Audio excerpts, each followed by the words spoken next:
Let's bring in an expert on this, okay, and speak to one. Economist and lecturer at the University of Nairobi, Professor XN Iraki. Good morning, sir. Good morning, how are you? Salama kabisa. Welcome to the Situation Room. Asante sana. Now, Prof, you've heard our introduction to this topic, looking at the 8 points. I was very keen. We were doing general politicking, Prof. Now, please don't grade us. You know, you Not yet. I have to use online exams, which are still controversial. Oh, imagine that as well. So you are safe for now. We are safe for now. But, Prof, Yes. how would you grade the president's stimulus package? Let's start by being a bit historical in perspective. Yeah. This is President Uhuru's third economic stimulus package. If you remember, when he was the Minister of Finance, he came up with a famous economic stimulus package where we came up with markets, some roads, and such public works. That was about 2009. Then about 2 months ago, he came up with another economic stimulus package where we started getting tax cuts, tax reliefs, and people complained that this particular package was targeting the employed, the formerly employed. So I think the president and his team must have realized that we left too much. We didn't get something in the package for the informal sector. Mm-hmm. And that's why if you look at this new package, it is more focusing on the informal sector. That's why you are saying we are going to get certificate and diploma people being employed as health officials. Mm-hmm. Those are people on the lower echelons of the society. Mm-hmm. That's why he's talking about desks. But they'll be hired for just 1 year. That is good enough. That's why he is talking about employing people to work manually on roads, not multinational corporations. Mm. Right. So from a political perspective, it makes a lot of political sense. Mm-hmm. Because we are now focusing on the people on the upper end of the society and lower end of the society. Nice. Remember, those are the voters. Yeah. Remember, those are the majority. Mm. About 83% of the Kenyans are in the informal sector. Mm. And if you remember when you called me in studio about 2 months ago, mm-hmm. we talked about something that came in this stimulus package that I was very impressed. Mm-hmm. We said we should have our own guarantee scheme for SMEs. Yes. Mm-hmm. It was there. Which has been put in now. Yes. But my bigger issue is, and I think this is what we should be debating, and one of you alluded to that, is this stimulus package big enough? Mm-hmm. Are we going to see an effect in the economy? Mm-hmm. I looked at our budget, which is 2 trillion, and I got 53.7% out of 2 trillion. Mm-hmm. It is about 2.5%. That is trickle in the ocean. Yeah. But if you look at the 53 billion is about 2% of the budget. 2.5%. No, of the budget. Yeah. So it might look like a very small amount of money. But the political and the economic effect is very significant because the government is telling people we are doing something. Mm-hmm. And remember, it came at the same time when the president talked about opening the economy. Yeah. So to me, I see the signaling effect, the information part of it, as significant than the amount of money. Mm. Right. But the information, Prof, is to people like you who understand economics and they're looking at it and saying you can clearly differentiate between what is going to the masses and what's not going to the masses. It's very clear. To the ordinary Wajiko, like we call her, yes. Is she going to feel that, wow, so 5 billion shillings is going to hire local labor to build access roads and bridges? That means my son is going to benefit. Everybody hopes his son or his daughter will get a job in the Ministry of Health. Mm. You hope your son or daughter will get some work to work on the roads. Everybody thinks that you benefit from this stimulus package. Mm. But the reality on the ground might be different. Mm. Prof. Remember, I said it is only 2% of the budget. Yes, please. Budget. Yeah, so should we accept this stimulus package or should we be asking for more clarity? Because we are saying there's some, 5.4 million, I believe, small businesses. majority of which are informal and employ, 83% of the population. So of the labor force. So how well is this stimulus responding to their needs? Because there are people. There's the household stimulus. I think it's good, but how many households? How many households are in need? How many will be reached? How many businesses are in need? So the 3%, the loan guarantee, of 3 billion. How many will it meet? So should we accept this on face value, or is there a need for us to interrogate and demand more? Because like you're saying, this might just be PR and it might still leave very many people vulnerable and exposed. I think you are asking a very legitimate question, because one of the things one question you should be raising is, once this money is released, who is going to get it? Yep. What criteria will be used to advance this money to whoever in need? So, for example, if you are going to be employing people to build the roads, how will you select them? If you are going to give SMEs money, how are you going to select them? Yeah. So I think it is not as specific as Kenya would have wanted. But remember, you and me are not politicians. And one of the best tricks of a politician is you should not be very specific. And it's not just in Kenya, but globally. You need to be as general as possible. Otherwise, you'll be held accountable. You'll be asked so many questions. So sometimes political leaders are a general deliberately.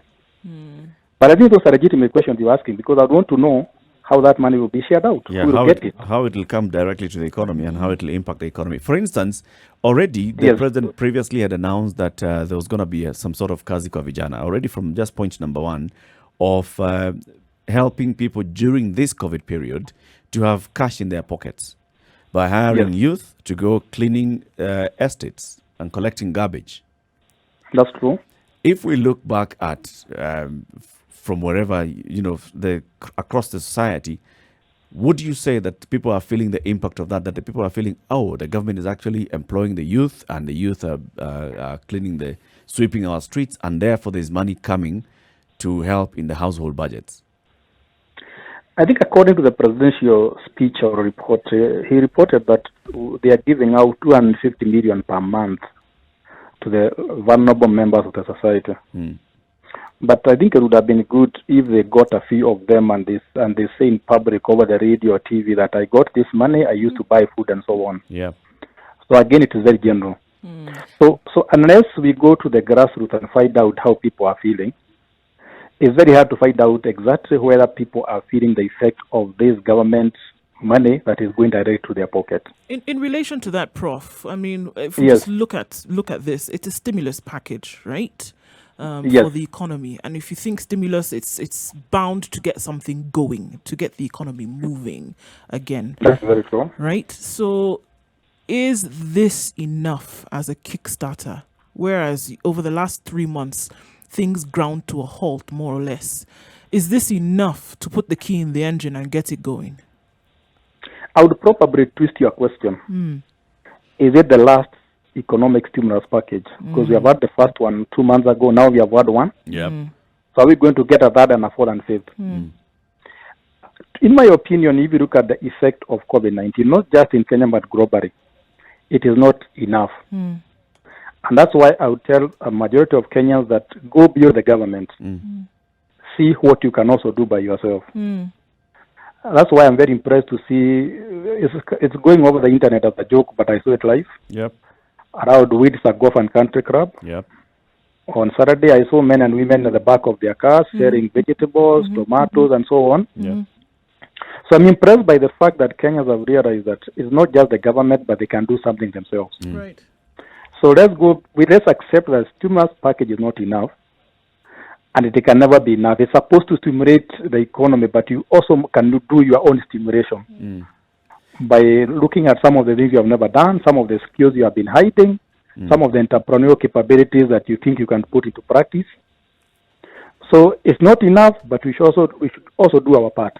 But also, that's where now I'm bringing in that whole conversation again, Prof. You have seen it on social media. You have seen it in person by driving around Windsor on the bypass, and you've seen people doing this to basically adjust and adapt to the new challenges. You have been on social media, therefore, but you have not heard somebody saying, I know so-and-so who received this money from the government. Why is it that we're not getting? I mean, we see this. We see from America. We see information on social media. Someone saying that they received that the Trump check. In Kenya, I have not heard. I have not seen anywhere on social media where we are actually seeing a group of youth have taken a photo and posted on social media saying we were sweeping here and we were paid by the government. Maybe that is a failure of the government to publicize or to sell their policies and their actions. But I would probably twist that question again and bring it to the opinion polls. Yep.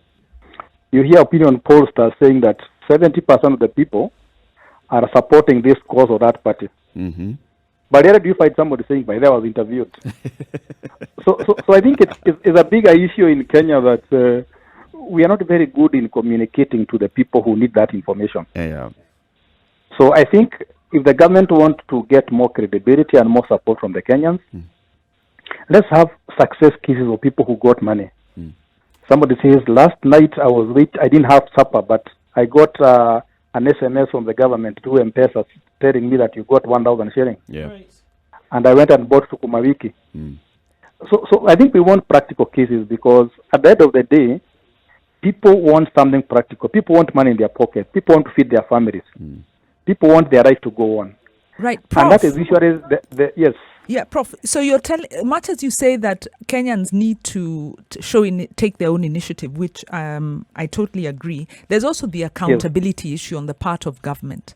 For instance, right now there are tax proposals that government has made, obviously to raise money to apart from other things to respond to COVID. Government is also borrowing and has borrowed recently so that they can respond to COVID. In your view, what's your view about the proposed measures that government has made in terms of raising money to enable it deal with the budget deficit, which has now become bigger because they hadn't anticipated COVID and COVID has impacted revenue? So what's your view? How should government raise this money, even before we ask where it should go? I think in the start of this conversation, you raised something that was quite fascinating, and not many people are raising that in Kenya. The money that the government is injecting the economy as a stimulus for the stimulus package, where is it coming from? Because we have a dilemma here. The government is saying we are going to cut taxes, but we're also saying we are going to stimulate the economy with some money. So where is the money coming from? So since the government is not raising a lot of money from revenues, we are left with two sources. One of them is what Kenyans don't like hearing about, more debt. So inevitably, I see ourselves borrowing more money. We also might get money from donors like World Bank and so on, and IMF, which is also sometimes likely to be debt. So I see Kenya borrowing for more money so that we can put more money in the economy. The other option we have, and is very bad because COVID came when people are complaining about corruption. So you can see now the dilemma the government is in. People, the population have been saying we cannot trust you with the money, but because of COVID, we are saying we have no choice but trust you with more money. So I think the image of the government needs to change, so that people trust the government with their money, whether the money is from the taxes, whether the money is from the donors, whether the money is from the debts, so that people feel that the money is in safe hands. And that's the image we must change as fast as possible to overcome COVID-19.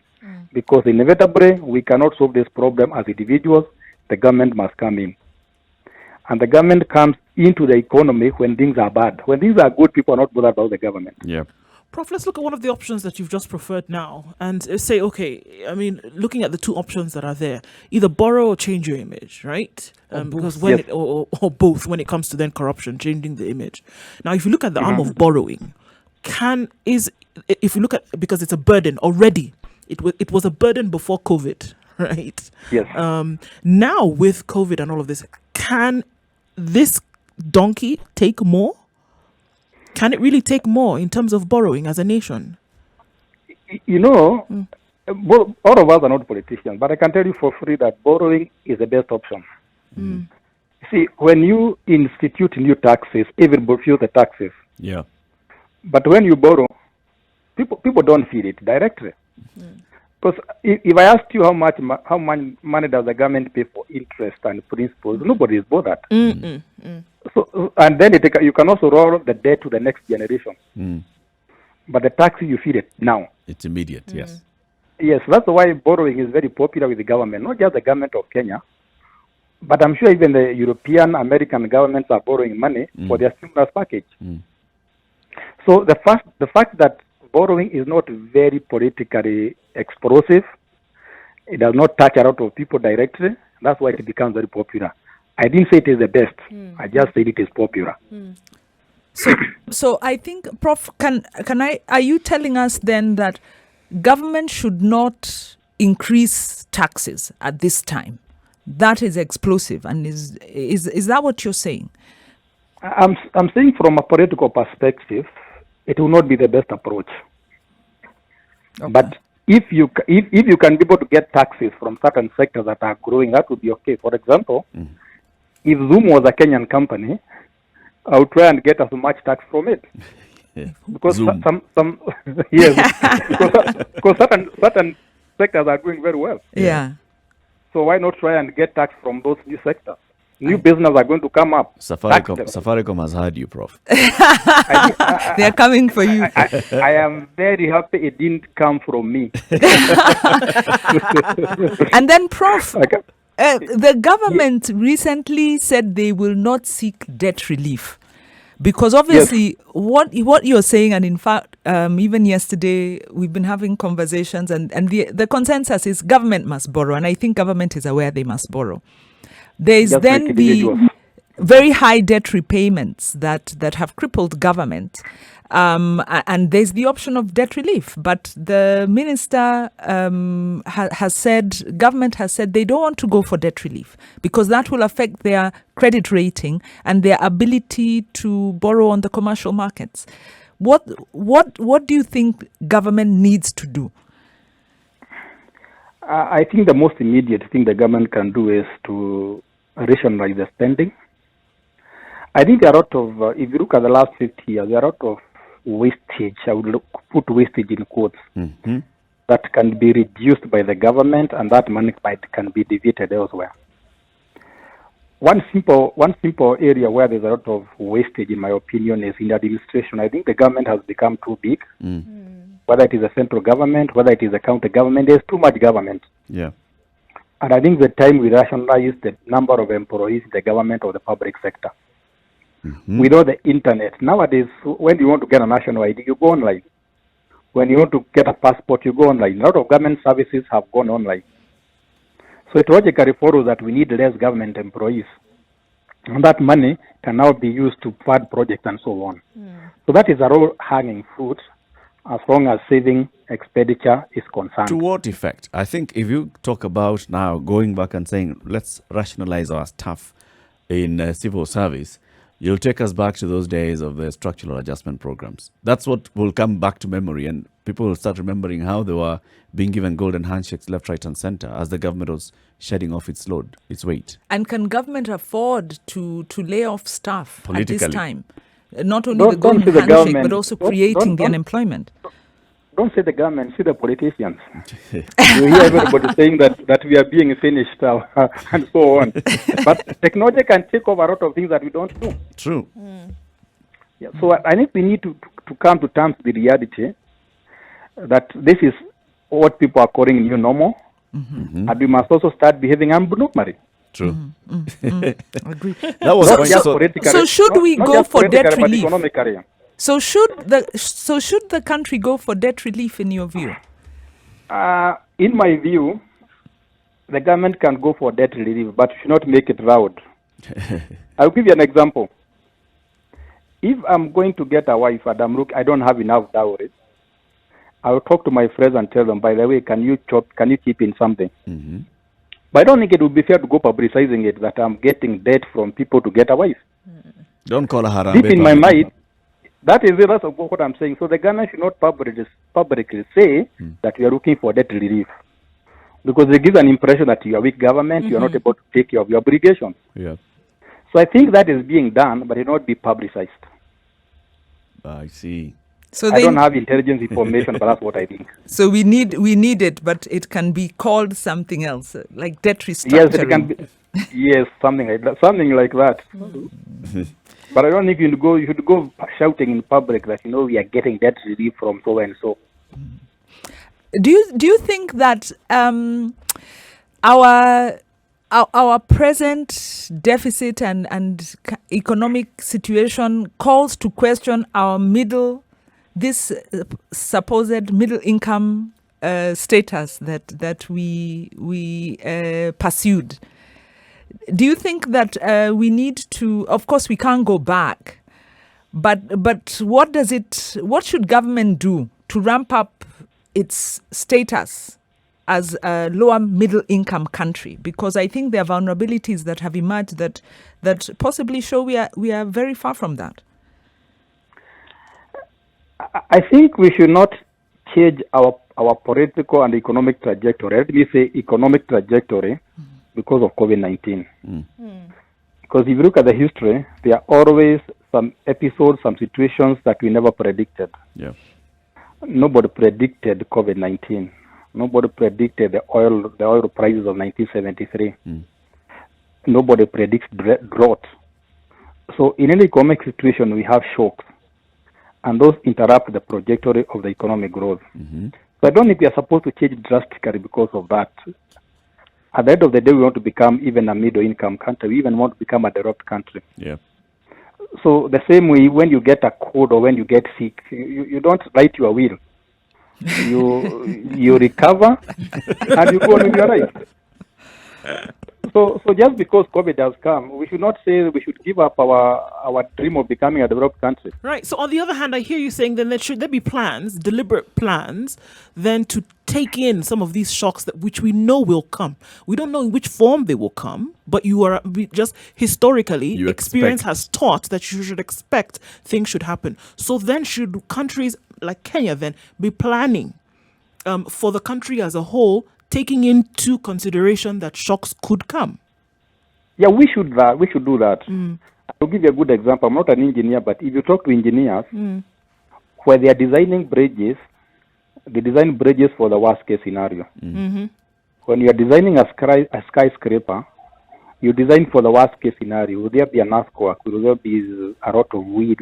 Will there be this and this? And I'll give you a good example. If you remember when we had a bomb blast at Nairobi city center, I noted something. I was just I was around downtown, and I noted something that was very unusual. A lot of buildings lost their windows. The windows broke, but the windows of Hilton Hotel did not break. I don't know whether any of you noted that. Actually, no. Because by coincidence, Hilton is round. So if there's a blast, the air simply passes around it.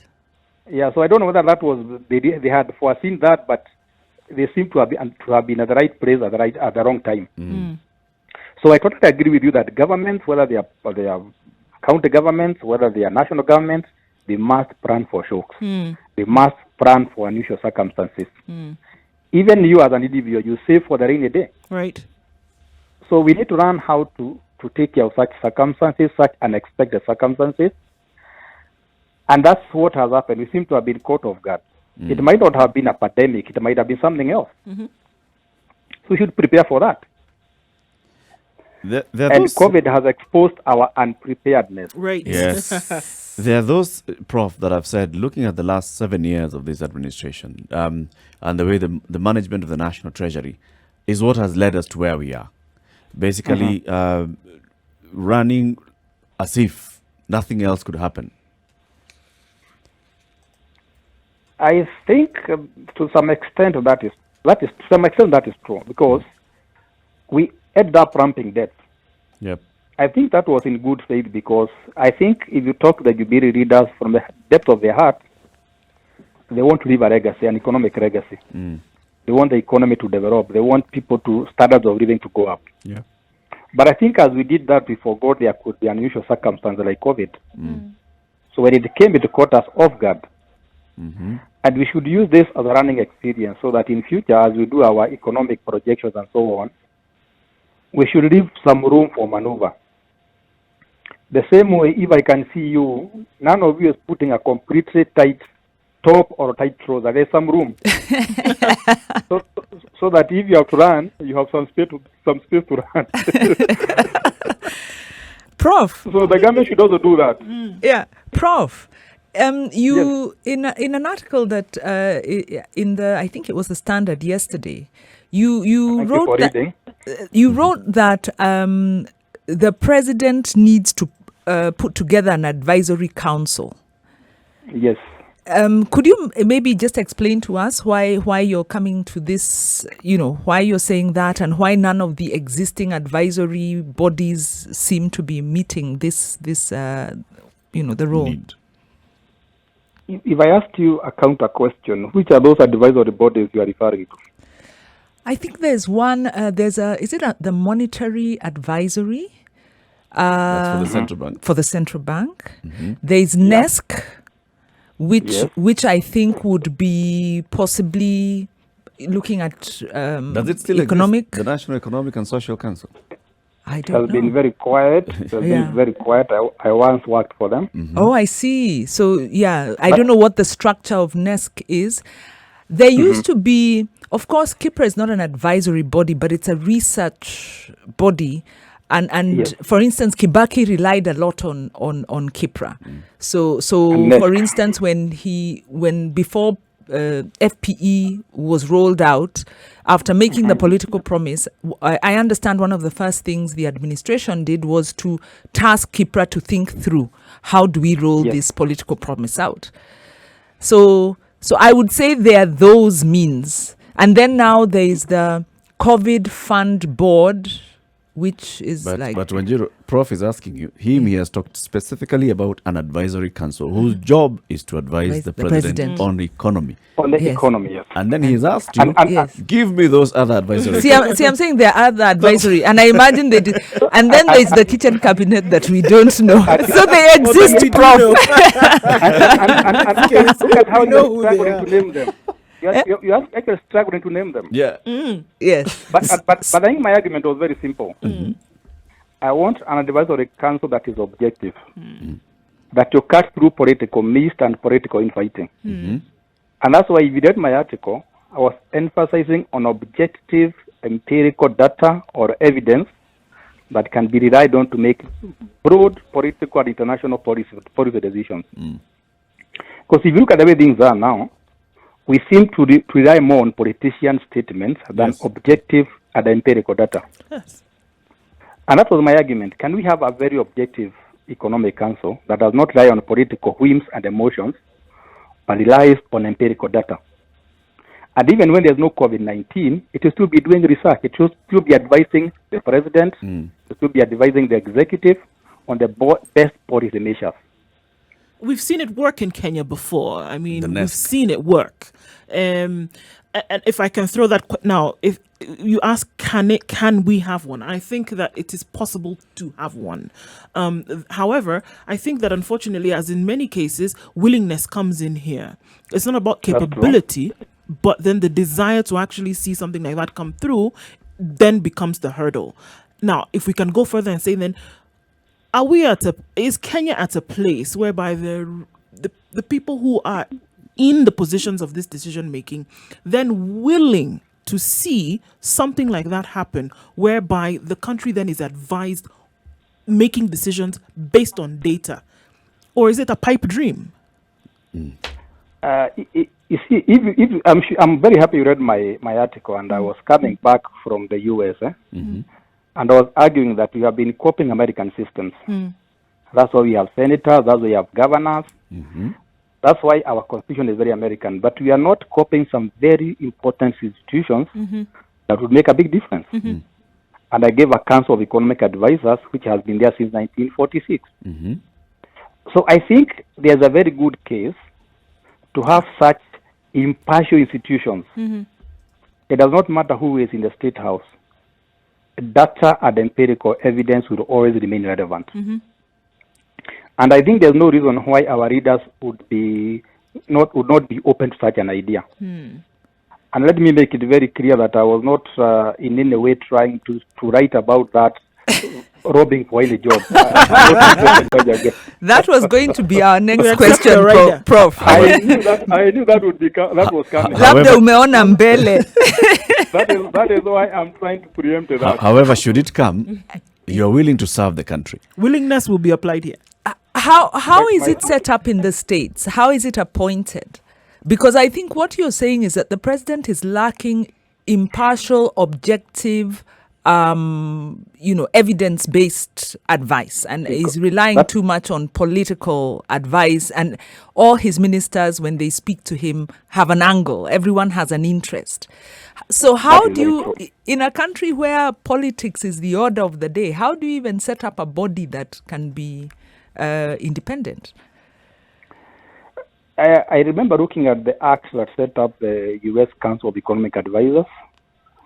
And if I'm not wrong, the appointees must be people who have distinguished themselves in academia, in practice, and people who have track evidence.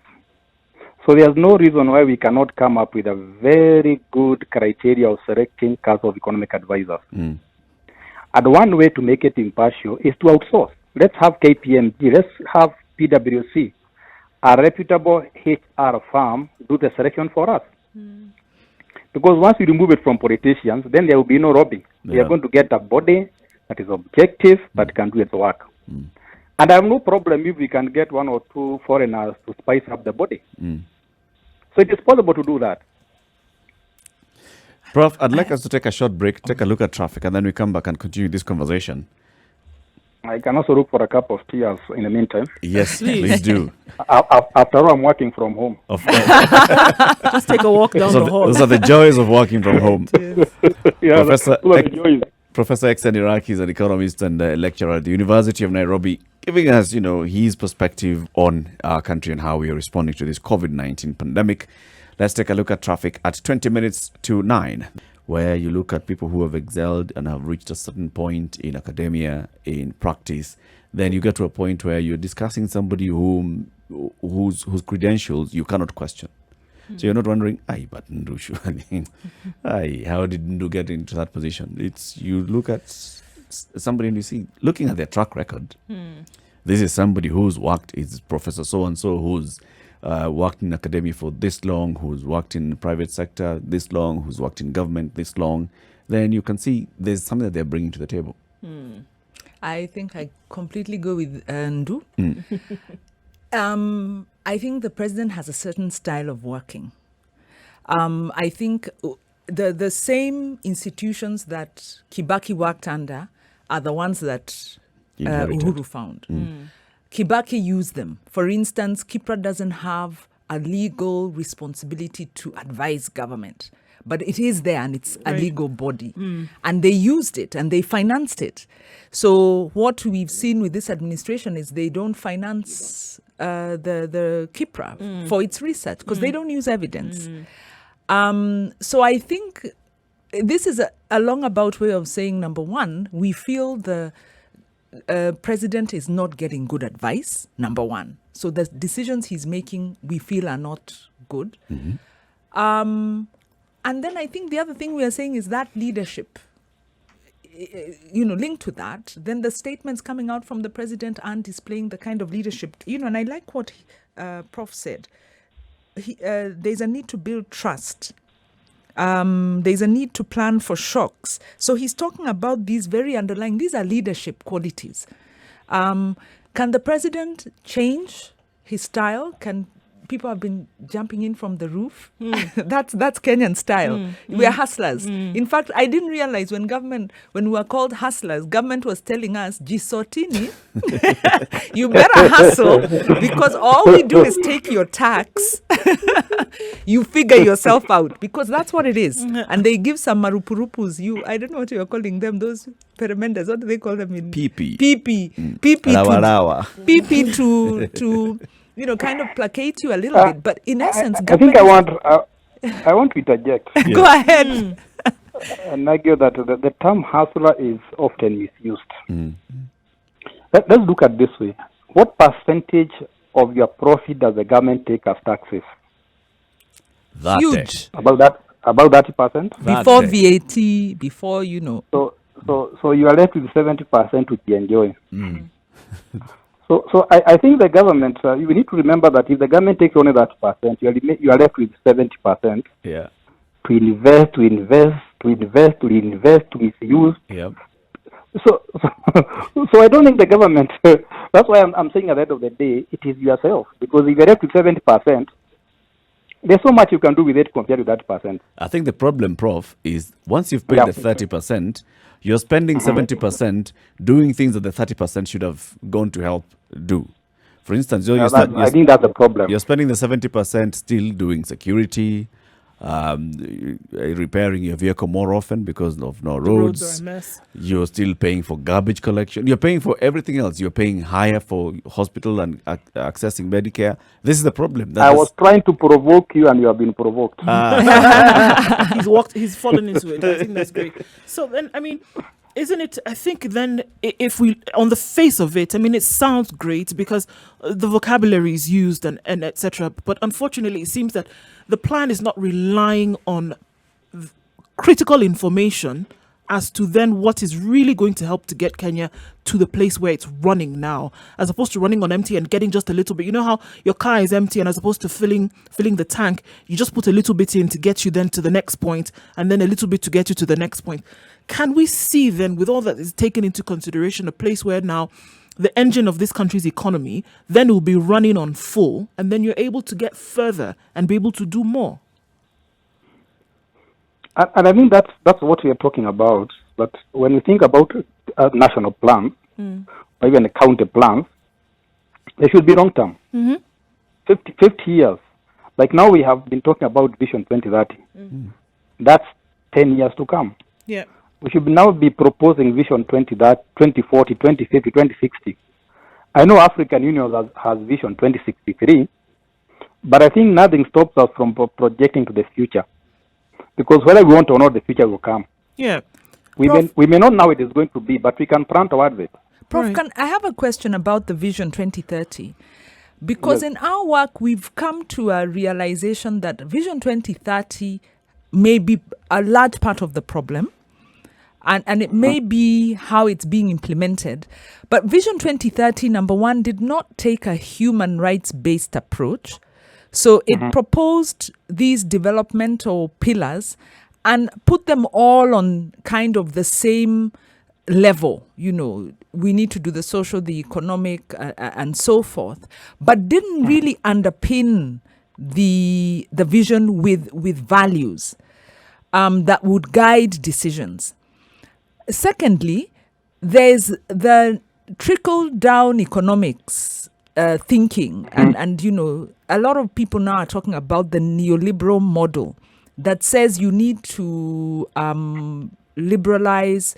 Large infrastructure has come in as a big part of, Vision 2030 has these big flagship projects. Now, they're not all supposed to be built at the same time, but this government came in and that's what they grabbed onto, large infrastructure. And so the borrowing has been for large infrastructure. And of course, they didn't follow the due process. Large projects aren't bad. But Are you surprised? Pardon? Are you surprised? Are you surprised? So maybe the problem is governance. So we're asking... Problem is your expectations. Our expectations. If you're a politician and you educate people and you take them to the hospital and they get healed and they get degrees and well educated and get jobs, nobody will see that. But you see, if you build a super highway, if you build an airport, people will be saying this was built by so and so. Yep. So as a politician, you have to look at things that way. What can people see? Mm-hmm. People not see your degrees and your health, but they will see the big things, the infrastructure things you have come up with. Mm. And that's why we say that every concrete legacy should be in concrete. But the concrete is what is running us into debt and divesting from health, from education. So universities, for instance, can't do remote learning because there is no money. There is concrete. In fact, yesterday, Eric, we were having this conversation and Eric made this point that universities invested in concrete, like you're saying. They built mega structures, but forgot to invest in the infrastructure to allow them to continue learning during COVID. So does this not call for do you agree that the priorities are misplaced? And how do we deal with this concrete legacy issue? I think we need a paradigm shift in the way we do things. And I'll give you a good example that you have just quoted about online learning. See, everybody is losing his temper talking about online learning, Wi-Fi, internet, and so on. And I'm wondering, what are you losing temper about? I used Zoom and WebEx in 2014, 6 years ago. Mm-hmm. And all that technology has been here. All along. And we should be very ashamed that we never used it to exploit in education. Yeah. So I don't know why we are concerned about it. What we should be bothered about now is not the infrastructure like internet and so on. It is the content. What are we delivering through that? Mm-hmm. Are we teaching our kids the right skills? Are we teaching them the right attitudes? Are they getting the skills that are marketable globally? Yeah. Whether you are doing that and at face-to-face or using Zoom or WebEx is not very important. After all, I'll teach you how to use WebEx Zoom in 5 minutes. But the skills I teach you through Zoom or WebEx or face-to-face should take you throughout your life. Yeah. So I think we need to start changing the way we look at things.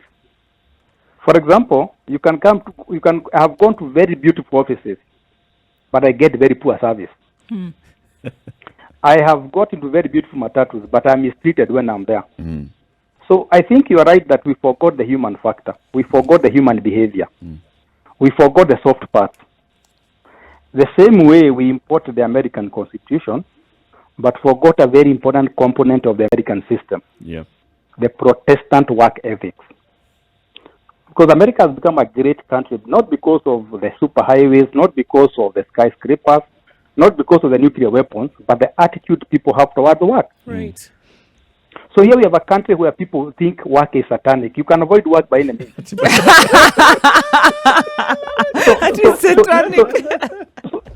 even if you build superhighways and you build skyscrapers and all those concrete buildings, and the people using them don't have the right attitude towards work, towards productivity, then we cannot make a big difference. It will not change. So here you're saying there's no substance. There's no substance per se. So then what needs to happen for an injection of substance? Because clearly that is it. You can have the structures. Even these plans that we talked about are structures, right? So what needs to happen for an injection of substance to happen? It's a debate like this one, so that people start talking not just about what you can see, but what you cannot see. Like, if you look at even basic things like, I'm sure we have already in this forum, like beauty. You can have a lady who is very beautiful. She has makeup, she has the curves and so on. But if she mistreats you as a friend, if she has no values, then that's not beauty. Yeah. And that's the way we are supposed to look at an economy. What really matters in an economy is the people, their attitudes. Not the infrastructure, not the big physical structure, because those structures are made for people. It's a value system.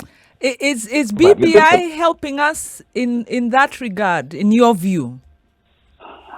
That's the direction I didn't want to take, but I looked at BBI, I read the whole report, and it seems to be a contest of ideas. They mention the value system. Yeah. But I don't think it is given as much emphasis as you want, or as you'd want. And I'm always perplexed that in Kenya we talk about value system when everybody goes to church. Everybody is religious. So we should not be having a problem with values because we are a very religious country. Yeah. Prof, So as we conclude, Prof, I'd like to ask you this question regarding now reopening of the economy. Yes.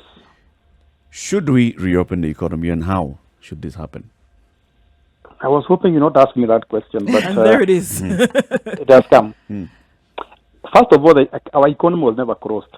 It was only closed between 7 p.m. and 5 a.m. It was always open around the rest of the time. Yeah. But the problem was that Nairobi was closed, which is the epicenter of the economic activities. So it seems to have become a global realization that the economic lockdown cannot be sustained indefinitely. So it's not just in Kenya, in US, in Europe, in Japan, and so on. People are saying it's the time to open the economy. And they are opening the economy gradually.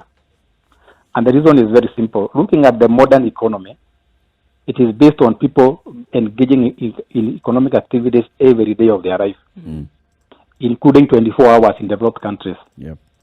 So inevitably, nobody could sustain such a system. So the economy is going to open, but the question we should be asking is, who will pay the health cost of opening the economy? How shall we make sure that inflation rate will not go up because there are more economic activities? If we can guarantee that, I have no problem with the economy opening. Prof, you're asking the impossible. How do we guarantee something like that? I think the question is, a lot of countries do not close their economies like Sweden, and I don't think the inflation rate is as high as people would have anticipated. Because of what we have been talking about the last few minutes, trust. If people can trust what the government tells them and they do it, like social distancing and washing your hands and avoiding crowds, then the economy can open and we can take it back almost slowly by slowly. But the problem is, once we open the economy, people are not going to follow the instructions. We are going to start saying that we even have the right to die the way we want. So if we can make sure that people follow instructions, which is very hard in Kenya, I have no problem with the economy opening. Okay. So long and short of it is Professor XN Iraki saying, come on, not yet. Yes, I but something not yet. Yes, yet but conditional. Conditional. Yes. And the conditions then must also still be strict, because you're talking about people who have no trust with the government, and the government that has no trust with the people. That's the problem. That's the truth. And you see, at the end of the day, the politicians, our leaders, are very clever. When you hear them saying the obligation will shift to the public, Right. but is the public ready to take up the obligation? That's my biggest question. Because if people could follow instructions like social distancing and so on, there's nothing wrong with opening the economy. There you go. Because they will be the biggest beneficiaries at the end of the day. Yeah. They are the people suffering. I don't think the leaders are suffering because of lockdown as much as the ordinary citizens like you and me. Agreed. Professor, so let the economy open, but let it open in a sustainable and a way that is not going to hurt majority of the population. Asante sana. Professor, we thank you very much for speaking to us for a full hour of insightful conversation. We wish you all the very best as you continue working from home. Actually, I'm going on for an online class. I can understand why you would not want the economy just opened like that. You do though, because you're losing some benefits. Prof, are you going to switch back? Are you looking forward to the switch back once things open up, or are you going to do more remoting from here on? I think I'll have hybrid because I've realized the classes are met physically and then we go online. They are better than the classes of students I've never met, because for the first ones we had connected. But for the ones I have not met, it's very hard to connect them because they don't know who they are. I see. I don't know who they are. They have never seen me. And they all switch off their videos. So you can't see them. They scream because they have no makeup. I don't know what excuse men have.